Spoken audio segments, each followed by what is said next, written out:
കൊച്ചി പഴയ കൊച്ചിയല്ല എന്ന് മമ്മൂട്ടിയുടെ സിനിമയിൽ പറഞ്ഞ പോലെ തന്നെ ഇന്നത്തെ വിദ്യാഭ്യാസം പഴയ വിദ്യാഭ്യാസം പോലെയല്ല. എല്ലാ മേഖലയിലും ടെക്നോളജിയുടെ ഡിസ്റപ്ഷൻ തന്നെയാണ്. പല ഇൻഡസ്ട്രിയിലും വരുന്ന വലിയ വലിയ മാറ്റങ്ങൾക്കുള്ള കാരണം ഈ ടെക്നോളജി തന്നെയാണ്.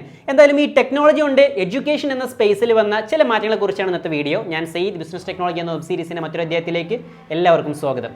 മിക്കവാറും എല്ലാ വിദ്യാഭ്യാസ സംവിധാനങ്ങളിലും പ്രത്യേകിച്ച് സ്കൂളുകളിലൊക്കെ ഇനി വരാൻ പോകുന്ന 5 വർഷങ്ങൾക്കുള്ളിൽ വളരെ വലിയ രീതിയിലുള്ള മാറ്റങ്ങൾ ഉണ്ടാകാൻ പോവുകയാണ്. പ്രത്യേകിച്ച് നമ്മൾ കണ്ടു ഈ അടുത്ത് കോവിഡിൻ്റെ സമയത്ത് നമ്മുടെ മക്കൾക്ക് സ്കൂളിൽ പോകാൻ പറ്റാത്ത സമയത്ത് അവരെ ക്ലാസ്സുകൾ മുടങ്ങാതെ ടീച്ചേഴ്സ് ഒരു വെർച്വൽ മീറ്റിംഗ് പ്ലാറ്റ്ഫോമുകൾ വഴി ക്ലാസ് എടുക്കുന്നു. അതുപോലെ തന്നെ കുറേ ഓൺലൈൻ ട്യൂഷൻ ആപ്പുകൾ ഹിറ്റാവുന്നു. ഇങ്ങനെ പല രീതിയിലുള്ള മാറ്റങ്ങൾ ഓൾറെഡി വന്നു കഴിഞ്ഞു. അതേപോലെ തന്നെ ഇപ്പോൾ നടന്നുകൊണ്ടിരിക്കുന്നതും ഇനി തൊട്ടടുത്തുള്ള വർഷങ്ങളിൽ വലിയ മാറ്റങ്ങൾ സംഭവിക്കാൻ പോകുന്നതായിട്ടുള്ള കാര്യമാണ് ഓൺലൈൻ ലേണിംഗ് കണ്ടന്റിന്റെ അവൈലബിലിറ്റി കൂടുക എന്നുള്ളത്. അതായത് നമ്മൾ ഇതുവരെ പഠിച്ചിരുന്ന പാഠപുസ്തകങ്ങൾക്കുള്ളിലുള്ള ഇൻഫർമേഷൻ എന്ന് പറഞ്ഞാൽ വളരെ ലിമിറ്റഡ് ആയിട്ടുള്ള ഇൻഫർമേഷൻ മാത്രമേ ഉള്ളൂ. ഇതൊരു ഓൺലൈൻ ലേണിംഗ് കണ്ടന്റിലേക്ക് മാറുന്നതോട് കൂടിയിട്ട് ക്ലൗഡ് കമ്പ്യൂട്ടിങ്ങിൻ്റെ ഒക്കെ സാങ്കേതിക വിദ്യയോട് കൂടിയിട്ട് വലിയ വലിയ വെയർ ഹൗസുകളിൽ ഒരുപാട് വീഡിയോകളായിട്ടും അതുപോലെ തന്നെ ബ്ലോഗ് പോസ്റ്റുകളായിട്ടും അതുപോലെ തന്നെ ഇ ബുക്കുകളായിട്ടൊക്കെ ഒരുപാട് വലിയ ഇൻഫർമേഷൻ, അതും അപ്ഡേറ്റഡ് ആയിട്ടുള്ള ഏറ്റവും ലേറ്റസ്റ്റ് ആയിട്ടുള്ള ഇൻഫർമേഷൻ വരെ ഇനി കുട്ടികൾ പഠിക്കണം എന്നുള്ളതാണ് ഈ ഓൺലൈൻ ലേണിംഗ് കണ്ടന്റിന്റെ അവൈലബിലിറ്റി കൂടുക എന്നുള്ളതാണ് ഉദ്ദേശിച്ചത്. അത് മാത്രമല്ല, ഇനി കുട്ടികൾക്ക് വീട്ടിലിരുന്ന് പഠിക്കണം എന്നുണ്ടെങ്കിൽ ടീച്ചർ ഓൺലൈൻ വഴി വരാൻ വേണ്ടി കാത്തിരിക്കേണ്ട ആവശ്യങ്ങളില്ല. അവർ സ്വന്തമായിട്ട് ഓൺലൈൻ കണ്ടന്റുകൾ ലൈബ്രറിയിൽ നിന്നോ അതല്ലെങ്കിൽ അവർ ആപ്പിൽ നിന്നോ എടുത്തിട്ട്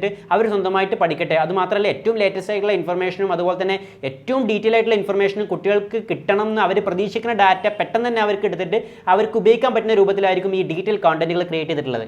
ചുരുക്കി പറഞ്ഞ പാഠപുസ്തകത്തിലുള്ള മാറ്റങ്ങൾ സംഭവിക്കാൻ ഈ സിലബസ് മാറേണ്ട ആവശ്യങ്ങളൊന്നുമില്ല. ഓരോ ടൈമിലും ഓരോ സെക്കൻഡിലും അതിനകത്തുള്ള കണ്ടന്റുകൾ അപ്ഡേറ്റ് ചെയ്തുകൊണ്ടേയിരിക്കും ചെയ്യും. കുട്ടികൾക്ക് പുതിയ പുതിയ ഇൻഫർമേഷൻ കിട്ടുകയും ചെയ്യും. മറ്റൊരു വലിയ മാറ്റം എന്ന് പറഞ്ഞാൽ ട്രഡീഷണൽ ലേണിംഗ് മെത്തേഡിനെ കംപ്ലീറ്റ്ലി റീപ്ലേസ് ചെയ്യാൻ പറ്റുന്ന രൂപത്തിലുള്ള ഒന്നാണ് പേഴ്സണലൈസ്ഡ് ലേണിംഗ്. പേഴ്സണലൈസ്ഡ് ലേണിംഗ് എന്ന് പറഞ്ഞു കഴിഞ്ഞാൽ ഒരു വിദ്യാർത്ഥി അയാൾക്ക് എന്തൊക്കെ പഠിക്കാനുള്ള കപ്പാസിറ്റി ഉണ്ടോ, അയാൾക്ക് എന്തൊക്കെയാണ് കിട്ടേണ്ടത്, അയാൾക്ക് എന്തൊക്കെയാണ് ഇനി മനസ്സിലാവേണ്ടത്, ഏത് രൂപത്തിൽ പറഞ്ഞാലാണ് ഇയാൾക്ക് മനസ്സിലാവുക, ആ രീതിയിൽ മാത്രം അയാളെ സ്വന്തമായിട്ട് പഠിപ്പിക്കുന്ന രീതി, അതാണ് പേഴ്സണലൈസ്ഡ് ലേണിംഗ്. മുമ്പൊക്കെ നമ്മൾ സ്കൂളിൽ പോയ സമയത്ത് ഒരേ സ്കൂളിൽ ഒരേ ക്ലാസ്സിലിരുന്ന് ഒരേ ബെഞ്ചിലിരിക്കുന്ന എല്ലാ കുട്ടികളും അയാളൊരു പക്ഷേ ഭാവിയിൽ ഒരാൾ ഡോക്ടറാവാം, ഒരാൾ വക്കീലാവാം, ഒരാൾ എഞ്ചിനീയർ ആവാം, ഓരോരുത്തർക്കും പ്രത്യേക പാഷനും പ്രത്യേക സ്കില്ലൊക്കെ ആയിരിക്കും ഉണ്ടാവുക. പക്ഷെ എല്ലാവരും പഠിക്കുന്നത് ഒരേ രീതിയിലുള്ള പാഠപുസ്തകങ്ങളും ഒരേ രീതിയിലുള്ള സിലബസുകളും ഒരേ രീതിയിലുള്ള ആക്ടിവിറ്റീസും മാത്രം. ഇതെല്ലാം മാറ്റം വരുത്തിക്കൊണ്ട് ഓരോരുത്തർക്കും അപ്പുറത്തും ഇപ്പുറത്തും ഇരിക്കുന്ന ആളുകൾക്ക് വരെ വ്യത്യസ്തമായിട്ട് അയാളെ പേഴ്സണൽ ആയിട്ടുള്ള ഒരു എഡ്യൂക്കേഷൻ ലൈഫ് ഹിസ്റ്ററി ഉണ്ടാക്കിയെടുത്തിട്ട് അയാളെ എഡ്യൂക്കേഷൻ പ്രൊഫൈൽ ഉണ്ടാക്കിയെടുത്തിട്ട് അയാൾക്ക് എന്താണ് മനസ്സിലാവുന്നത്, അയാൾക്ക് എന്താണ് ഇനി കിട്ടേണ്ടത്, അയാൾക്ക് ഭാവിയിലേക്ക് എന്തൊക്കെയാണ് ആവശ്യമുള്ളത്, ഇതിനെ മാത്രം ഫോക്കസ് ചെയ്തുകൊണ്ട് അയാളെ പറ്റി കംപ്ലീറ്റ് ഒരു മെഷീൻ ലേണിംഗ് ഉപയോഗിച്ചുകൊണ്ട് പഠിച്ചിട്ട് ആർട്ടിഫിഷ്യൽ ഇൻ്റലിജൻസിൻ്റെ സഹായത്തോടു കൂടി അയാൾക്ക് ആവശ്യമുള്ള കണ്ടന്റിനെ മാത്രം ഡെലിവറി കൊടുത്തുകൊണ്ട് പഠിപ്പിക്കുന്ന രീതി, അതാണ് പേഴ്സണലൈസ്ഡ് ലേണിംഗ്. എന്ന് വെച്ചാൽ അപ്പുറത്തും ഇപ്പുറത്തും ഇരിക്കുന്ന 2 വിദ്യാർത്ഥികൾ ഇനി പഠിക്കുന്ന 2 വ്യത്യസ്ത രീതിയിലായിരിക്കും. അയാൾക്ക് രണ്ടാൾക്കും കിട്ടുന്ന ഡേ ടു ഡേ ആക്ടിവിറ്റീസും എക്സാമിനേഷനും ക്വസ്റ്റ്യൻസും എല്ലാം വ്യത്യസ്ത രൂപത്തിലായിരിക്കും ഉണ്ടാവുക. ചുരുക്കി പറഞ്ഞു കഴിഞ്ഞാൽ സ്കൂളിൽ പോകുക പഠിക്കുക എന്നുള്ളതും കുട്ടികളെ ഇനി രക്ഷിതാക്കളെ പിന്നാലെ നടന്ന് ചെയ്യിപ്പിക്കേണ്ട ആവശ്യങ്ങളൊന്നുമില്ല. അവർക്ക് വളരെ സിമ്പിളായിട്ട് ഒരു ഗെയിമിംഗ് മെത്തേഡ് കൂടിയിട്ട് ഇൻട്രസ്റ്റോട് കൂടി എൻ്റർടൈൻമെൻ്റ് ഒക്കെ ഉൾപ്പെടുത്തിക്കൊണ്ട് അവർക്ക് ആവശ്യമുള്ള സാധനങ്ങൾ മാത്രം ആക്സസ് ചെയ്യാൻ പറ്റുന്ന രൂപത്തിൽ അവർക്ക് പഠിക്കാനും പറ്റും. ഇതാണ് പേഴ്സണലൈസ്ഡ് ലേണിംഗ് മെത്തേഡ്.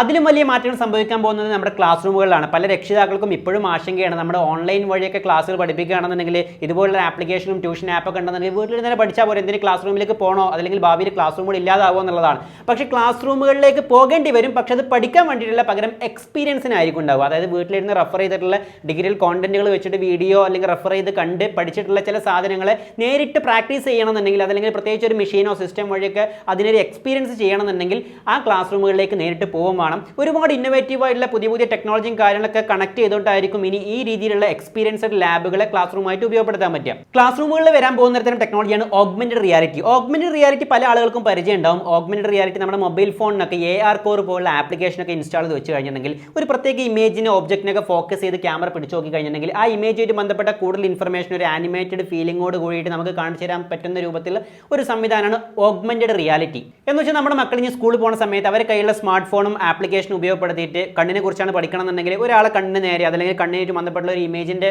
മുകളിൽ ഫോക്കസ് ചെയ്ത് പഠിച്ചു കഴിഞ്ഞാൽ ആ കണ്ണിൻ്റെ അകത്തുള്ള കാര്യങ്ങളും കണ്ണിനെ കുറിച്ചുള്ള കാര്യങ്ങളൊക്കെ വിശദമായിട്ട് ആനിമേറ്റഡ് രൂപത്തിൽ കാണിച്ചു തരാൻ പറ്റുന്ന സംവിധാനം, അതാണ് ഓഗ്മെന്റഡ് റിയാലിറ്റി. അതുപോലെ തന്നെ ക്ലാസ് റൂമുകളിൽ വരാൻ പോകുന്നതിന് മറ്റൊരു ടെക്നോളജിയാണ് വെർച്വൽ റിയാലിറ്റി. പല ആളുകളും കണ്ടിട്ടുണ്ടാവും ഈ വെർച്വൽ റിയാലിറ്റി ബേസ് ചെയ്തിട്ടുള്ള ഗെയിമുകളൊക്കെ കളിക്കാൻ വേണ്ടിയിട്ട് VR ബേസ് ചെയ്തിട്ടുള്ള ഗാഡ്ജറ്റുകളൊക്കെ ഉണ്ട്, ഒരു ഗ്ലാസ് അത് വെച്ചുകൊണ്ട് നമുക്ക് ഗെയിമിനകത്ത് കയറിയിട്ട് നമുക്ക് അവിടെ പ്ലേ ചെയ്യാൻ വേണ്ടിയിട്ടുള്ള കൂടുതൽ എക്സ്പീരിയൻസ് കിട്ടാനുള്ള സംവിധാനം. എന്ന് വെച്ചാൽ ഇനി നമ്മുടെ മക്കൾ സ്കൂളിൽ പോകുന്ന സമയത്ത് അവിടെ പാഠപുസ്തകത്തിൽ നോക്കിയിട്ട് പഠിക്കേണ്ട ആവശ്യമില്ല. ബ്രിട്ടീഷുകാർക്കെതിരെ യുദ്ധം ചെയ്ത് ഗാന്ധിജി ഉപ്പ് സത്യാഗ്രഹം നടത്തി മറ്റുള്ള കാര്യങ്ങളെ പറ്റി നോക്കി വായിച്ച് പഠിക്കേണ്ട ആവശ്യങ്ങളൊന്നുമില്ല.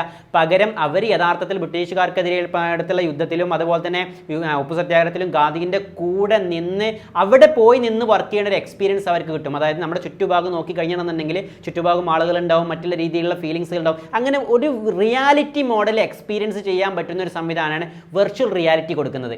അതേപോലെ തന്നെ ഫ്യൂച്ചർ ക്ലാസ് റൂമുകളിൽ വരാൻ പോകുന്ന മറ്റൊരു ടെക്നോളജിയാണ് ഹാപ്റ്റിക് ടെക്നോളജി. ഹാപ്റ്റിക് ടെക്നോളജി എന്ന് പറഞ്ഞാൽ നമ്മളൊരു സാധനത്തിനെ നേരിട്ട് പോയിട്ട് ഫിസിക്കലായിട്ട് ടച്ച് ചെയ്ത് ഫീലിങ്സ് കിട്ടുന്ന രൂപത്തിലുള്ള എക്സ്പീരിയൻസ് കിട്ടുന്ന സംവിധാനമാണ് ഹാപ്റ്റിക് ടെക്നോളജി. ഹാപ്റ്റിക് ടെക്നോളജി എന്നൊക്കെ പറയുമ്പോൾ ഒരു പക്ഷേ നമ്മുടെ ക്ലാസ് റൂമുകളിൽ പോകുന്ന നമ്മുടെ മക്കൾ ഇനി ആമസോൺ കാടുകളിലുള്ള വിചിത്രങ്ങളായിട്ടുള്ള പല രീതിയിലുള്ള ജീവികളെയും സസ്യങ്ങളെയും അതേപോലെ തന്നെ ആഴക്കടലിനടിയിൽ നമുക്ക് ഒരിക്കലും കാണാൻ പറ്റാത്ത രൂപത്തിലുള്ള ചില മീനുകളെയൊക്കെ നേരിട്ട് പോയി തൊട്ട് അതിൻ്റെ ഫീലിങ്സ്, അതിൻ്റെ തൊലിപ്പുറത്ത് തൊട്ട് കഴിഞ്ഞാൽ പോലും എന്ത് ഫീലിങ്സ് ആണ് ഉണ്ടാവുക, ആ ഫീലിങ്സ് ഇനി നമ്മുടെ കൈയിൻ്റെ ഉള്ളിലേക്ക് കൊണ്ടുവന്ന സംവിധാനം, അതാണ് ഹാപ്റ്റിക് ടെക്നോളജി. ഈ രീതിയിലുള്ള ടെക്നോളജികളെല്ലാം ഉൾപ്പെടുത്തിയിട്ടായിരിക്കും ഒരു പക്ഷേ വലിയ രീതിയിലുള്ള എക്സ്പീരിയൻസ് നമ്മുടെ മക്കൾക്ക് ഇനി കിട്ടാൻ പോകുന്നത്. അതേപോലെ തന്നെ നമുക്കൊക്കെ പരിചയമുള്ള 3D പ്രിന്റിങ്ങും ഇനി ക്ലാസ് റൂമുകളിൽ ഉപയോഗിക്കാം. നമ്മളൊക്കെ പണ്ട് ഹൃദയത്തിൻ്റെ പടം പ്രൊജക്റ്റിൽ അസൈൻമെന്റിലൊക്കെ ഉൾപ്പെടുത്തണമെങ്കിൽ ഒന്നെങ്കിൽ പെൻസിൽ കൊണ്ട് വരയ്ക്കും, അതല്ലെങ്കിൽ കമ്പ്യൂട്ടറിനകത്ത് പ്രിന്റ് ചെയ്തിട്ടൊക്കെയാണ് പ്രൊജക്റ്റിന് അസൈൻമെന്റ് ഒക്കെ ഉപയോഗിച്ചിട്ടുണ്ടായിരുന്നത്. പക്ഷേ ഇനി കുട്ടികൾ എന്ത് ചെയ്യും, ഇനി വരാൻ പോകുന്ന ഭാവി ക്ലാസ് റൂമുകളിൽ കുട്ടികൾ ഇതിൻ്റെ 3 ഡയമെൻഷൻ കംപ്ലീറ്റ് കിട്ടാൻ പറ്റുന്ന രൂപത്തിൽ, എല്ലാ ഭാഗവും കാണാൻ പറ്റുന്ന രൂപത്തിൽ, തുറന്ന് നോക്കാൻ പറ്റുന്ന രൂപത്തിലുള്ള കംപ്ലീറ്റ് 3D പ്രിന്റിംഗ് ഉപയോഗപ്പെടുത്തിയിട്ട് ഹൃദയത്തിനൊക്കെ ഡെവലപ്പ് ചെയ്തെടുക്കും.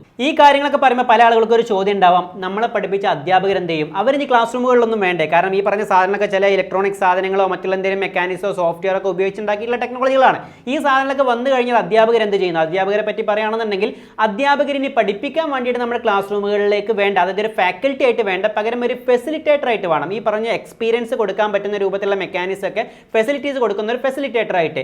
കാരണം ഇനി ഭാവിയിൽ ഒരു പക്ഷേ റോബോട്ട് വരെ വേണമെന്ന് പഠിപ്പിക്കാം. കാരണം ഒരു സ്റ്റോർഡ് ആയിട്ടുള്ള ഒരു ഇൻഫർമേഷനെ ബേസ് ചെയ്തിട്ടുള്ള പഠനമാണ് നമ്മൾ കൊടുക്കണമെന്നുണ്ടെങ്കിൽ അതൊരു പക്ഷേ നമ്മുടെ സാധാരണ അധ്യാപകർക്കുള്ള അറിവിലേക്കാൾ കൂടുതൽ ഇൻഫർമേഷൻ ഉള്ള ഒരു റോബോട്ട് അല്ലെങ്കിൽ ഒരു ഇന്റലിജന്റ് ഏജന്റും ഒരു പക്ഷേ നമ്മുടെ ഭാവിയിൽ ക്ലാസ് റൂമുകളിൽ പഠിപ്പിക്കാൻ വരാം.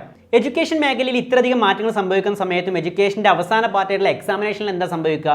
എക്സാമിനേഷനിൽ ഒരു പക്ഷേ ഇനി വരുന്ന എക്സാമിനേഷന് എംപ്ലോയബിലിറ്റിനെ ബേസ് ചെയ്തിട്ട് അതല്ലെങ്കിൽ ഒരു തൊഴിലിനെ അടിസ്ഥാനപ്പെടുത്തിയിട്ടുള്ള എക്സാമുകളായിരിക്കും ഒരു പക്ഷേ ഉണ്ടാവുക. അതായത് ആ കുട്ടി ഭാവിയിൽ എന്ത് ജോലിയാണ് ചെയ്യാൻ ഫോക്കസ് ചെയ്തിട്ടുള്ളത്, ആ ജോലിനെ അടിസ്ഥാനപ്പെടുത്തിയിട്ടുള്ള ചോദ്യങ്ങളൊക്കെ ഉൾപ്പെടുത്തിയിട്ടുള്ള ഒരു വ്യത്യസ്ത രീതിയിലുള്ള ഒരു പേഴ്സണലൈസ്ഡ് എക്സാമിനേഷൻ ആയിരിക്കും അയാൾക്ക് ഉണ്ടായിരിക്കുക. ചുരുക്കി പറഞ്ഞ ഇനി വിദ്യാർത്ഥികൾക്ക് എല്ലാം കൊണ്ടും ഒരു കംപ്ലീറ്റ് വെർച്വൽ ലേണിംഗ് എൻവയോൺമെന്റ് ആണ് ഇവിടെ ക്രിയേറ്റ് ചെയ്യപ്പെടുന്നത്. പഠിക്കാൻ വളരെ സുഖം, പഠിപ്പിക്കാൻ അതിലേറെ എളുപ്പം. ടെക്നോളജി ഉപയോഗപ്പെടുത്തി മറ്റു ഇൻഡസ്ട്രിയിൽ വരുന്ന വലിയ മാറ്റങ്ങളുമായി മറ്റൊരു വീഡിയോയിൽ കാണാം. അതുവരെ ഓൾ ദി ബെസ്റ്റ്.